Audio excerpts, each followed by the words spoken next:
Hello geometry students, and welcome to a video on symmetry.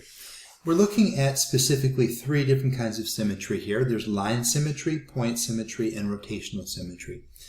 Line symmetry means that there's a line of reflection, that if you put the line of reflection in the image, that you sort of have two halves that are mirror images of each other, or one is the pre-image and one is the image. So this particular triangle has line symmetry. There's only one line that will work, and that's the one that goes right down the middle. And what I'm talking about when I say this is the line of symmetry, well, I kind of missed the point there by a little bit, but it's hard to get it perfect, is that remember that if I call the left side the pre-image and the right side the image, that the line of symmetry, remember, is the perpendicular bisector of that segment formed by the pre-image and the image. And that would be true of any point along this triangle, right? On the two sides, if I just make that there, then the line of symmetry would be the perpendicular bisector of that segment as well. And if I put a point here and its reflection over here, now it starts to look like a Christmas tree. But there it is. Okay, so that's line reflection.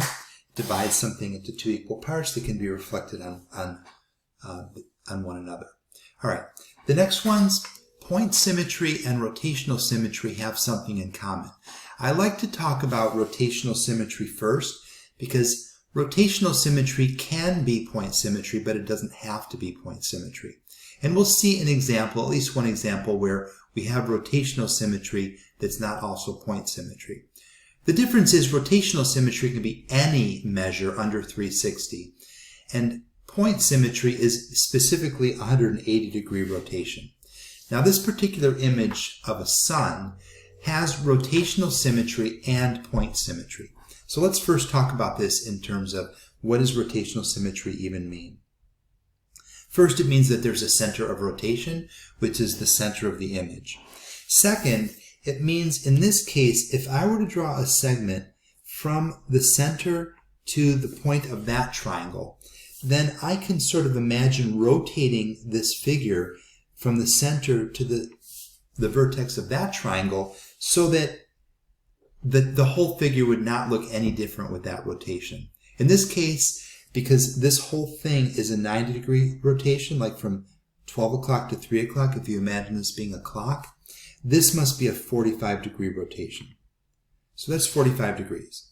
Now it so happens that if I did another 45, I would get to 90, another 45, I would get to 135, and then one more 45-degree rotation, I would get to 180, and that would also work, right? It would land perfectly on 180 degrees because 45 goes evenly into 180.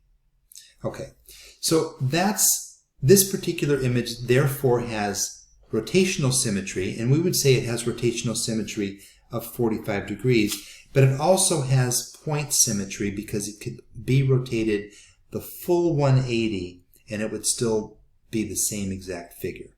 So it also has, so this has point and rotational symmetry. So this has rotational of 45 degrees. And it has point symmetry.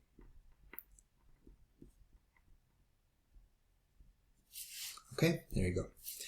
So now the N here, this has both also, but it doesn't have a 45-degree angle. In fact, all it really has is the one angle that makes it have rotational symmetry, and that's a full 180 degrees. If you can imagine rotating this figure, and I kind of missed the middle, I'm always missing by a little bit. If you can imagine rotating this N 180 degrees, then this part here would come down to this part here.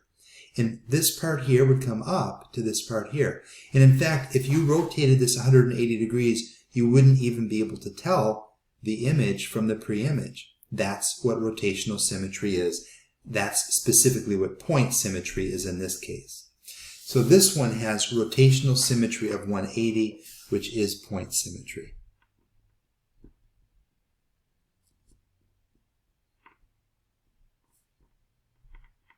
And that is, we don't have to do any figuring out like we did this one and see, oh, it goes in 4 times, 4 clicks and we're over at 180. This one, it just pretty much says it. So also point symmetry. All right. Now, let's look at a couple of examples. Now, what I'd like you to do here is I don't just want you to say which ones it is. If it happens to be line symmetry, then I want you to draw the lines. Draw the lines. Could be just one, so I'm going to put an S there. Could just be one line. So if there's line symmetry, then draw the lines. All right, well, this one definitely has line symmetry. Pause the video and think about how many lines you think it has. And I'm going to draw them all in. Okay, that's a lot of lines. But notice that for each line, if I were to take, let's say, this one right here and take a pre-image point on this side and an image point on this side, that this line right here would actually be the line of symmetry going from here to here. And every point you could be able to do that with a line. So this definitely has line symmetry. Let's check that box. What about rotational symmetry? Okay, well, if we rotate this figure according to this angle right here, which goes from here to here, if we were to rotate it by that angle, we will see that it's going to land on itself. I'm going to show you with some tracing paper. Okay, so what I did was I traced the figure, which happens to be a hexagon, and I traced the angle that I highlighted. And let's see what happens if we rotate it by that angle.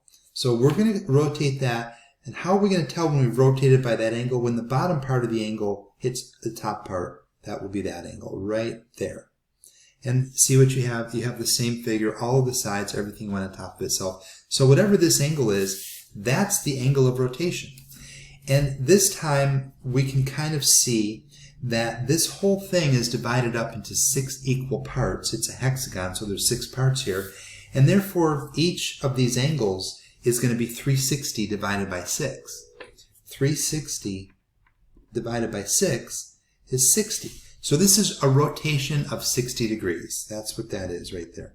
All right, well, another 60 degrees and another one will be 180. So this has rotational symmetry of 60 degrees, but it also has point symmetry because we know just like 45 over here went evenly into 184 times, 60 goes evenly into 180 3 times. So if we did 3 clicks here, we would be at 180 degrees. So there's 1 click, 2 clicks, and 3 clicks. And that angle is just that I highlighted is just on the other side of the figure now. Okay, there's all 3 there. Let's look at the next one. Look at this. Think about what kind of symmetry you think this figure has. Okay, so first of all, this does not have all 3 symmetries like the other examples. In fact, it only has 2 of them. And most people, when they look at this, they think there should be some kind of a line somewhere that makes line symmetry. But it doesn't have line symmetry. And if you think, for example, that this is the line of symmetry, that's what some people sometimes think, just think about that. This point and this point, they don't make a perpendicular. The perpendicular on the other side of the line would be somewhere over here, right? It misses completely from the point that would make it have line symmetry. So there's no line symmetry. All that you have for this one is if you were to rotate this from the center, it would be 180 degrees and it would land on itself. So that is, by definition, point symmetry and also rotational symmetry. Now let's see an example where something is not both of those, because so far every time it's been one, it's been the other. So here's an example of something that has some line symmetry. We can put some lines in here. But let's talk about the lines after we talk about the rotations. This time, we can get rotational symmetry by one way to do it would be to go from the center to that vertex all the way up to the center to this, from the center to this vertex. Now there's the angle that would form the rotational symmetry. Now this one is not a 6-sided polygon. This is a star with 5 sides, right? So this has 5 vertices. So because there's 5 of these vertices, there's 5 places where you could angle this where it would land on itself.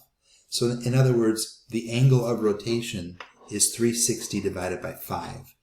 360 divided by 5 happens to be 72 degrees.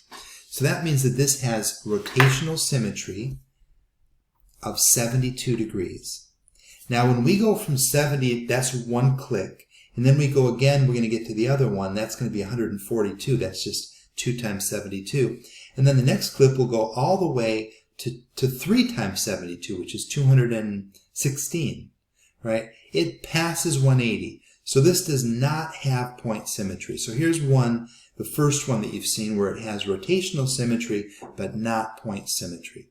All right, and it does also have line symmetry, and see if you can figure out how many lines of symmetry there are to this one.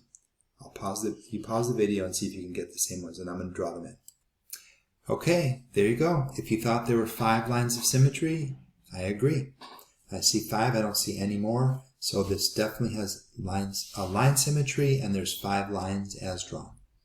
Okay, I hope you found this video helpful. This is the 3 types of symmetry.